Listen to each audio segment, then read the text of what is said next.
छ यो हाम्रो चाहिँ वातावरण मैत्री इट्टा भन्छ यसलाई यो पोल्ने खालको इट्टा होइन यो भनेको यसलाई बोर्ड ब्रिक सिस्टम भन्छ है यो भनेको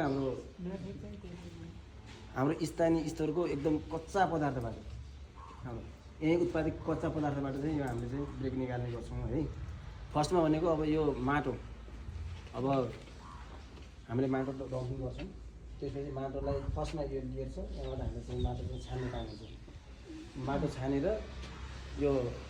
आएको झारपातहरू अनि त्यसपछि चाहिँ ढिक्का माटोहरू है सबै यो जालीबाट तल गिर्छ अनि चाहिँ एकदम राम्रो खालको माटो भर्खरै यो सिस्टम बन्द भएर भयो म सबै यो सिस्टम प्रिन्ट आउट गरेर देखाउँथेँ त्यो बत्ती गएर पनि आधी त्यहाँ रोकिएको छ अब यहाँबाट माटो छानेर यस्तो फ्रेस माटो एकदमै चाहिँ अब हामी सामान्य उदाहरण दिँदाखेरि हाम्रो पिठो चाले जस्तै भनौँ न है चालेर एकदम चाहिँ एकदम रेडी खालको माटो यहाँ आउँछ है त्यसपछि माटो यहाँ एकदम यो अप्पर भरियो भने अब यो त्यसपछि यता सिमेन्ट यो ब्रेक जो हामीले निकाल्न लागेको ब्रेक भनेको यसमा तीनवटा चिज मिसिएर बनेको एउटा हाम्रो एकदम काँचो माटो है त्यसमा काँचो माटो चाहिँ 90%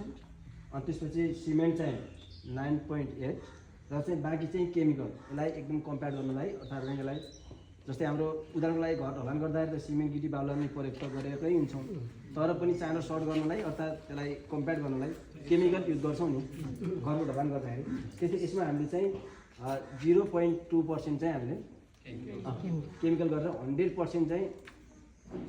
पुऱ्याएर हामी चाहिँ इट्टा चाहिँ यो ब्रिक चाहिँ प्रिन्ट आउट गर्ने गर्छौँ है यहाँबाट फेरि यो तपाईँहरूलाई यो माटो चाल्ने र यताबाट यहाँ आइसकेको यो सिस्टम मैले बताएँ है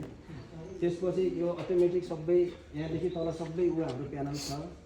ऊ त्यो छोपेछ प्यानल त्यो सबै त्यहाँबाट अपरेटरको हातमा हुन्छ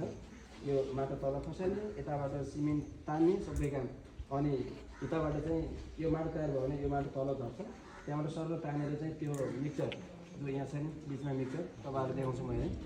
यहाँ मिक्सचरमा जान्छ यताबाट सिमेन्ट अब उतैबाट केजीको हिसाबले जान्छ है अब एक टेक्नोलोजी कुरा त तपाईँहरू पढ्दै हुनुहुन्छ अब त्यो पर्सेन्ट भनेको त कति पर्सेन्ट के हाल्ने भन्ने कुरा त्यहाँ अटोमेटिक सिस्टममै प्यानलमा देखिन्छ ऊ त्यो प्यानलबाट हजुर हो अब जस्तै यहाँ उताबाट काँचो माटो आउने भयो यताबाट सिमेन्ट जाने भयो है अनि सेकेन्ड लेयरमा अगाडि बढाउन है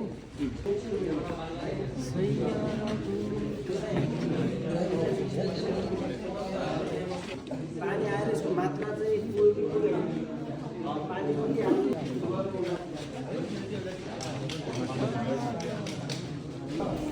पनि